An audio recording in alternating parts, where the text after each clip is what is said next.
तू सवाल तो पूछ, हक है तेरा, फर्ज है तेरा, किसी की खैरात, किसी का एहसान नहीं तुझ पर, मगर शर्त है अंदाज़े बयां हो बेखौफ, अंदाज़े बयां हो स्पष्ट, अंदाज़े बयां हो बेबाक। हां, उस लफ्ज को याद रखो, अंदाज़े बयां हो बेबाक। बेबाक। नमस्कार, आप देख रहे हैं बेबाक, मैं अभिसार शर्मा। तो चुनाव जीतने के लिए बीजेपी किसी भी हद को पार कर सकती है, किसी भी झूठ का सहारा ले सकती है, किसी भी चरित्र को हनन कर सकती है, यानी कि इस कदर झूठ बोल सकती है कि समाज में दंगे जैसे हालात हो जाएं। 3 मिसाल दूंगा दोस्तों, इन 3 चेहरों पर गौर कीजिए।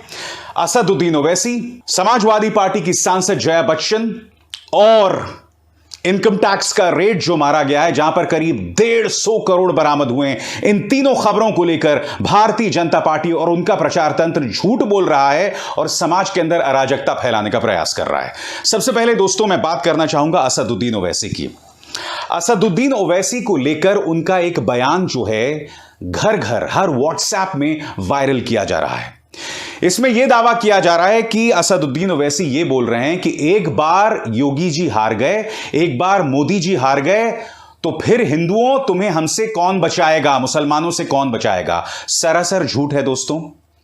ओवैसी ने यह बात हिंदुओं के लिए नहीं, उत्तर प्रदेश पुलिस के लिए कही, जो मेरे हिसाब से वो भी गलत है, वो भी सरासर गलत है, क्योंकि ओवैसी साहब एक सांसद हैं। एक सांसद होने के नाते आप कानून के दायरों में चलेंगे। आप ये धमकी नहीं दे सकते कि एक बार मोदी और योगी चले गए तो उत्तर प्रदेश पुलिस की कोई खैर नहीं। सबसे पहले मैं चाहूंगा कि ओवैसी ने दरअसल कहा क्या था, और इसी बयान को आंशिक तौर पर तोड़ मड़ोड़ कर पेश किया जा रहा है। सुनिए। 80 साल के बूढ़े को उसकी दाढ़ी को नोचा जाता है कानपुर देहात रसूलाबाद पुलिस स्टेशन में। अगर ये बात सच है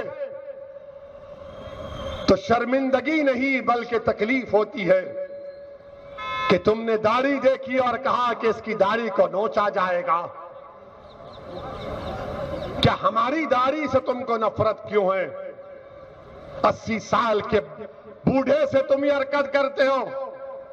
मैं तो उन पुलिस के लोगों से कहना चाह रहा हूं, याद रखो मेरी इस बात को, हमेशा योगी मुख्यमंत्री नहीं रहेगा।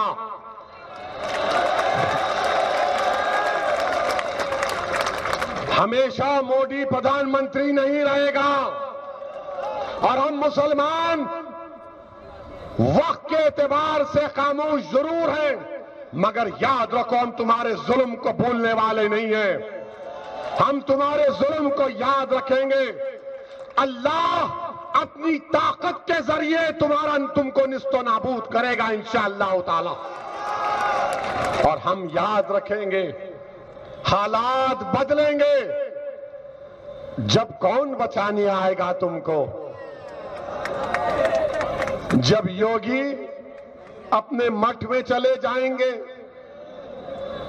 मोदी पहाड़ों में चले जाएंगे, हो सकता है या कहीं पर जाकर रहेंगे। जब कौन आएगा?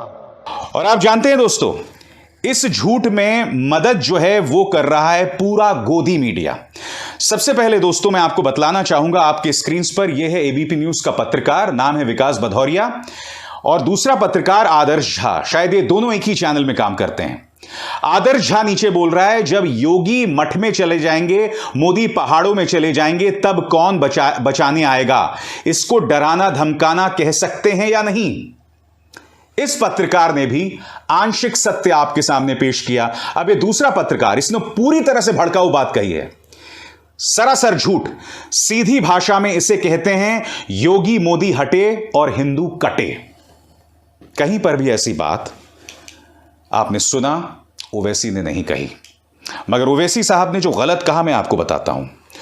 ओवैसी साहब, आप एक सांसद हैं, आपने संविधान की शपथ ली है, आप एक चुनावी मंच पर एक धर्म का जिक्र कर रहे हैं। नंबर 1 गलत बात। नंबर 2, आप यह कह रहे हैं कि एक बार योगी और मोदी हटे तो उत्तर प्रदेश पुलिस तुम्हारी खैर नहीं। आपने यह भी स्पष्ट नहीं किया कि अगर उत्तर प्रदेश पुलिस की खैर नहीं तो किस चीज के जरिए नहीं। क्या आप अदालत जाएंगे? क्या आप उनके जो मानवाधिकार हनन के मामले हैं उसमें जांच की मांग करेंगे? आपने यह स्पष्ट नहीं किया। सिर्फ वोट्स हासिल करने के लिए आपने एक बयान दे दिया जो मेरे हिसाब से सरासर गलत है। मगर जो वायरल किया जा रहा है बयान दोस्तों, उसके मकसद को समझिए कि बीजेपी उसे क्यों वायरल कर रही है। बीजेपी उसे इसलिए वायरल कर रही है क्योंकि उसके जरिए, ओवैसी के जरिए, वो समाज के अंदर, उत्तर प्रदेश के अंदर हिंदू मुस्लिम तनाव चाहती है। और ओवैसी का चेहरा मिल जाए, हिंदू मुस्लिम का तड़का मिल जाए, जीतता है। इस तरह से बीजेपी काम करती है दोस्तों। मैं फिर स्पष्ट कर दूं, ओवैसी साहब ने जो कहा सरासर गलत कहा। हमें उत्तर प्रदेश पुलिस से दिक्कत है तो अगर निजाम बदलेगा तो आप बाकायदा एक इंक्वायरी कमीशन सेटअप कीजिए, उनके जो तमाम ह्यूमन राइट्स वायलेशन है उनकी जांच कराइए संवैधानिक और कानून के दायरे में रहकर। आप ये नहीं कह सकते एक धर्म का जिक्र करते हुए कि एक बार मोदी योगी चले गए तब तुम्हारा क्या हाल होगा। सरासर गलत बात। मगर बीजेपी इसे जिस तरह से वायरल कर रही है अपने पालतू पत्रकारों के जरिए, वो बहुत ही खतरनाक है, समाज के अंदर दंगे करने वाली बात है। मैं बात कर रहा हूं बीजेपी जीत के लिए तमाम हदों को पार करने को तैयार है। और अब मैं आपको मिलवाना चाहता हूं भारतीय जनता पार्टी के एक विधायक से जो इससे पहले भी अब शब्द कहते रहे हैं, विवादास्पद बयान देते रहे हैं। अब इन्होंने समाजवादी पार्टी सांसद और अभिनेत्री जया बच्चन पर एक बहुत ही अश्लील बयान दिया है। सुनिए, और अगर आप इस पार्टी के समर्थक भी हैं और इस विधायक के समर्थक भी हैं तो मैं चाहूंगा कि कमेंट सेक्शन में आप मुझे बताएं कि इसने सही कहा है या गलत कहा है, और अगर आपको लगता है इस विधायक ने सही कहा है तो क्यों कहा है। सबसे पहले मैं स्पष्ट कर दूं, किसी भी महिला का अपमान नहीं होना चाहिए। कोई महिला अगर नाचती भी हो तो उसका भी अपमान नहीं होना चाहिए। मगर मैं कुछ और कहना चाहता हूं। जया बच्चन की आप तमाम फिल्में देखिए, गुड्डी, मिली, अभिमान, उपकार, पिया का घर, इन तमाम फिल्मों में उन्होंने जितने भी पात्र निभाए हैं आज तक उन्होंने कोई अश्लील किरदार नहीं निभाया है। उनके किसी भी किरदार में उन्होंने कहीं कोई, जिसे हम कहते हैं ना, अंग प्रदर्शन या किसी भी तरह की कोई फूहड़ता उन्होंने नहीं अपने पात्रों के जरिए कही है। और इस आदमी ने एक बुजुर्ग महिला का इस तरह से बेइज्जती की, इस तरह से बात कही। और यह पॉलिटिकल पार्टी वो है दोस्तों जो महिला सम्मान की बात करती है। यह पॉलिटिकल पार्टी वो है जो संस्कारों की बात करती है। इनके इस विधायक को शर्म आनी चाहिए। और भारतीय जनता पार्टी तो जाहिर सी बात है उन्नाव के इस विधायक पर कोई एक्शन नहीं लेगी, क्योंकि मैं नहीं भूला हूं कि कुलदीप सिंह सेंगर के डिफेंस में इस आदमी ने कितनी वाहियात बातें कही। आज बेबाक में मैं चर्चा यह कर रहा हूं दोस्तों कि साम दाम दंड भेद से जीत हासिल करने के लिए बीजेपी तमाम हदों को पार कर रही है। अब मैं आपको बतलाना चाहता हूं दोस्तों ये किस हद तक झूठ बोलते हैं। आप जानते हैं इनकम टैक्स की रेड पड़ी है। यह रेड पड़ी है जिस शख्स का नाम है पीयूष जैन। मगर बीजेपी क्या कर रही है मैं आपको बताता हूं। सबसे पहले इन तस्वीरों को देखिए। इन तस्वीरों में आप देख सकते हैं पीयूष के जो घर रेड पड़ी है उसमें करीब 150 करोड़ कैश बरामद हुआ है। 5 साल से यह कैश उत्तर प्रदेश में लखनऊ में मौजूद था दोस्तों। कितने शर्म की बात है। और सबसे दुख की बात यह है इन तस्वीरों के जरिए बीजेपी जो है समाजवादी पार्टी पर हमला कर रही है। यह देखिए साहब, सरासर झूठ। यह है सपाइयों का असली रंग। समाजवादी इत्र से भ्रष्टाचार की गंध छिप नहीं पाई अखिलेश जी।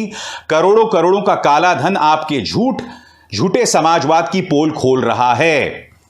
यह समाजवादी पार्टी के इत्र किंग पंपी जैन नहीं है, यह पीयूष जैन है। दोनों में जमीन आसमान का फर्क है। मगर बीजेपी है जो इस तरह से झूठ का प्रचार प्रसार कर रही है। और यही नहीं दोस्तों, आज तक ने खबर की है जो आपके स्क्रीन पर है। आज तक की खबर भी कहीं ना कहीं भ्रामक है। इनका अगर आप हेडलाइन देखें तो उससे भी ऐसा आभास हो रहा है जैसे ये रेड समाजवादी पार्टी के एमएलसी पंपी जैन के घर पर पड़ी हो, जबकि ऐसा कुछ नहीं है। हालांकि जब आप खबर को अंदर पढ़ें तब उस खबर को वो तफसील से बताते हैं कि इन दोनों में कोई लिंक नहीं है।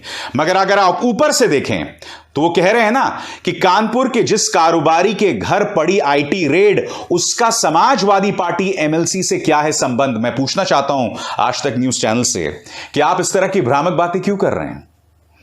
क्योंकि बीजेपी जो प्रचार तंत्र में व्हाट्सएप ग्रुप्स में जो झूठ फैलाती है, चाहे वो असदुद्दीन ओवैसी का वो बयान हो या फिर समाजवादी पार्टी को बदनाम करने वाला, उनके एमएलसी को बदनाम करने वाला ये जो प्रचार है, इन दोनों मामलों में वो सिर्फ एक तस्वीर का इस्तेमाल करती है।